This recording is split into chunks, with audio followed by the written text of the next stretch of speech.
Assalamualaikum, saya Nur Izzah Syafiqah binti Muhammad Sobri sebagai pembentang kedua akan membentangkan isu yang seterusnya. Baiklah, untuk isu ini iaitu isu yang kedua, kita akan bincangkan mengenai tadbir urus Ar-Rahnu. Melalui isu ini, kita akan mengupas tentang latar belakang isu, cabaran yang dihadapi, kesan yang diperolehi daripada isu ini serta cara untuk mengatasinya. Seterusnya, untuk latar belakang isu. Untuk latar belakang isu ini, saya akan menceritakan tentang bagaimana masyarakat di Malaysia didedahkan mengenai perbankan serta sistem kewangan Islam. Okey, di Malaysia, sistem kewangan Islam ini telah didedahkan kepada masyarakat-masyarakat di sini melalui segala jenis produk dan perkhidmatan yang ditawarkan oleh perbankan Islam yang memenuhi kepatuhan syariah. Walau bagaimanapun, untuk sesebuah institusi itu menawarkan produk serta perkhidmatan yang patuh syariah, mereka perlu mempunyai satu tadbir urus. Dan tadbir urus ini perlu mempunyai sistem yang mengikut syariah yang mantap serta secara menyeluruh. Sistem ini juga perlu mengikut syariah Islam dalam sesebuah institusi kewangan Islam. Hal ini kerana keperluan syariah itu merupakan satu teras bagi institusi-institusi ini untuk membezakan bahawa yang manakah operasi perbankan Islam dan yang manakah perbankan konvensional. Institusi kewangan Islam ini perlu memastikan bahawa seluruh operasi yang mereka jalankan ini mematuhi segala prinsip syariah dan tidak bercanggah dengannya. Hal ini akan dapat mengelakkan segala kejadian yang tidak sepatutnya berlaku seperti salah guna kuasa. Untuk cabaran iaitu pemantauan ke atas semua aktiviti Ar-Rahnu. Jadi, untuk sebuah institusi kewangan, tadbir urus memainkan peranan yang penting untuk memantapkan lagi serta memberi penekanan dari segi nilai, pentadbiran yang baik serta menolak segala tindakan yang tidak beretika. Menurut kajian daripada Shah dan Yaakob pada tahun 2016, isu-isu yang terdapat dalam skim Ar-Rahnu ini jarang-jarang berlaku.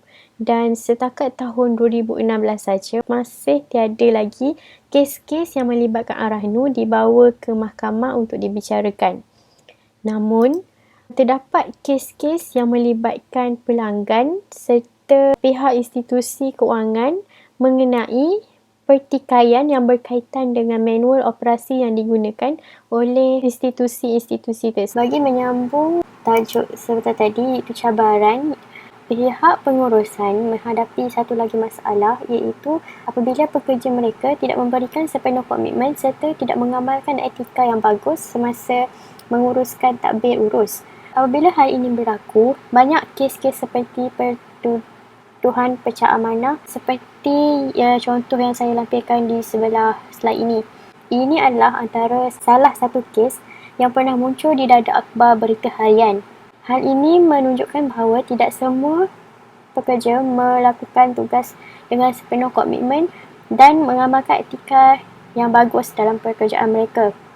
Bagi kelatan akhbar ini, ia menunjukkan bahawa bekas pengurus ini tidaklah menjalankan amanah dengan jujur dan tiada ketulusan yang dapat kita lihat semasa dia melakukan pekerjaannya.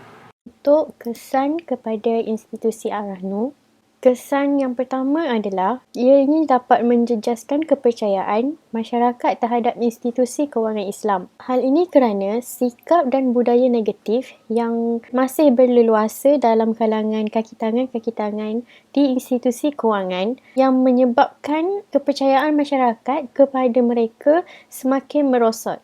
Kes-kes seperti rasuah dan penyelewengan sangatlah biasa kedengarannya apabila melibatkan institusi kewangan di Malaysia. Seterusnya, aduan tentang sikap-sikap pekerja juga jarang diendahkan. Pihak pengurusan tidak mengambil tindakan yang segera jika terdapat sesuatu yang melibatkan pekerja-pekerja mereka. Kes-kes seperti salah guna kuasa dan salah laku juga banyak berlaku di bank-bank di Malaysia ini. Hal ini akan menyebabkan penerimaan masyarakat terhadap UMNO akan semakin goyah dan merosot dari hari ke hari. Dan mereka juga tidak akan teragak-agak untuk menukar perkhidmatan daripada UMNO dan menggunakan perkhidmatan yang lain.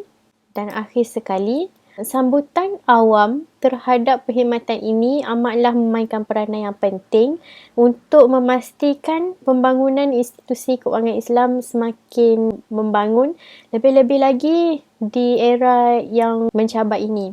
Pandangan masyarakat setempat terhadap institusi ini pasti akan merosot jika hal ini masih berlaku di kalangan kaki tangan serta tiada apa-apa tindakan yang diambil oleh pihak-pihak pengurusan institusi keuangan. Dan akhir sekali, mengenai cara-cara untuk mengatasi masalah tadbir urus UMNO.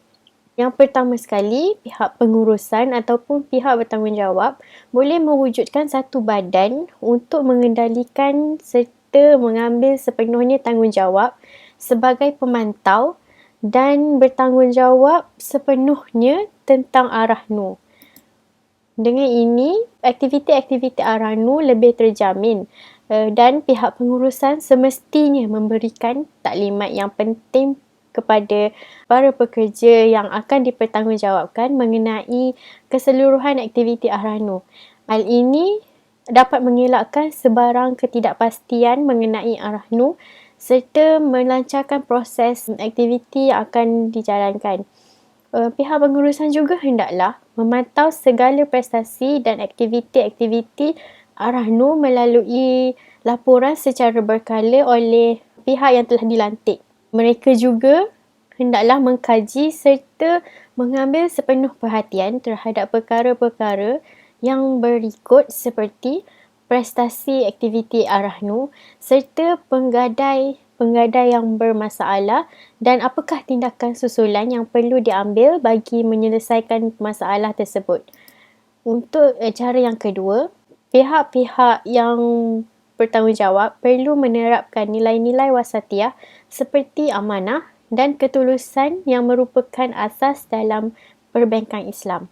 Dengan ini, pekerja-pekerja akan lebih berhati-hati untuk melakukan setiap perkara dalam kerja mereka. Seperti yang kita tahu, Islam telah menggariskan beberapa panduan iaitu prinsip asas muamalat yang dijadikan sebagai garis panduan dalam setiap aktiviti dan operasi perbankan. Hal ini dapat menghindari segala bentuk sifat yang tidak baik daripada berlaku dalam kalangan kaki tangan serta pengurusan. Dan akhir sekali, pihak pengurusan perlu mewujudkan satu struktur tadbir urus yang kukuh. Hal ini akan dapat merealisasikan sistem keuangan yang lebih mantap dan lebih menyeluruh bagi meningkatkan lagi pembangunan UMNO di Malaysia. Sekian daripada saya. Kita teruskan kepada pembentang yang seterusnya.